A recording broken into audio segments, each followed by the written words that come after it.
Americans go to the polls this November to elect the next president of the United States. Since the person who sits in the Oval Office has a huge impact on people's lives inside and outside the United States, this election is a closely watched election.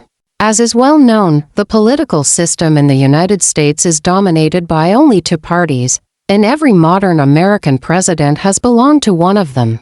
The Democratic Party is the liberal political party, and its agenda is largely defined by a push for civil rights, a broad social safety net, and measures to address climate change.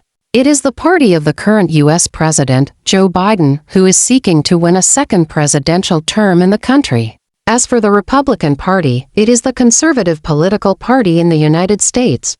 It is also known as the Grand Old Party, and its most prominent calls for a long time include lowering taxes and reducing the size of government, the right to own guns, and tightening restrictions on immigration and abortion.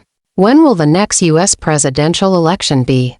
The 2024 U.S. presidential election will be held on Tuesday, November 5, 2024. The winner will assume the presidency for a 4-year term beginning in January 2025. Who are the candidates and how are they nominated? The 2024 presidential campaign is well underway. It began with 15 candidates, 9 Republicans, 4 Democrats, and independents, but some have dropped out of the race. Each of the two major parties nominates a single candidate for president through a series of state-level primaries and caucuses. There are differences between the parties, and the process of selecting a candidate varies from state to state. Super Tuesday, March 3rd, is one of the most important days as more than a dozen states hold their competitive primaries on that day. President Biden announced his candidacy for re-election earlier this year and is expected to easily win the Democratic nomination, despite some challenges. For the Republican Party, former U.S. President Donald Trump won the first two nationwide races and appears set to be the party's nominee. There are also some independent candidates running for president, including Robert F. Kennedy Jr., the nephew of former U.S. President John F. Kennedy. How do U.S. presidential elections work? The two winning candidates from each party compete to win the electoral votes of each state to win the nationwide electoral college.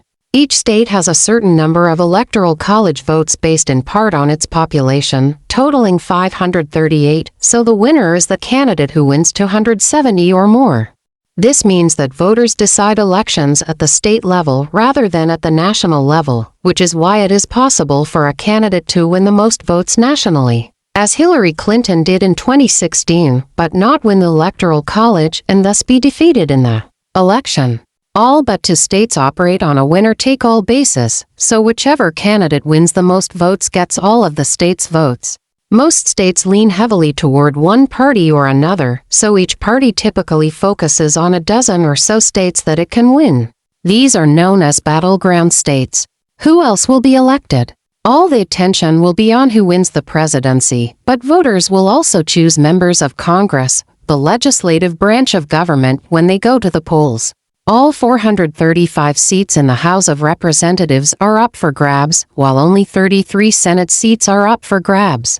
Republicans control the House, while Democrats control the Senate. Both chambers introduce and vote on legislation, and both chambers can act as swing states if the controlling party in either chamber disagrees with the president.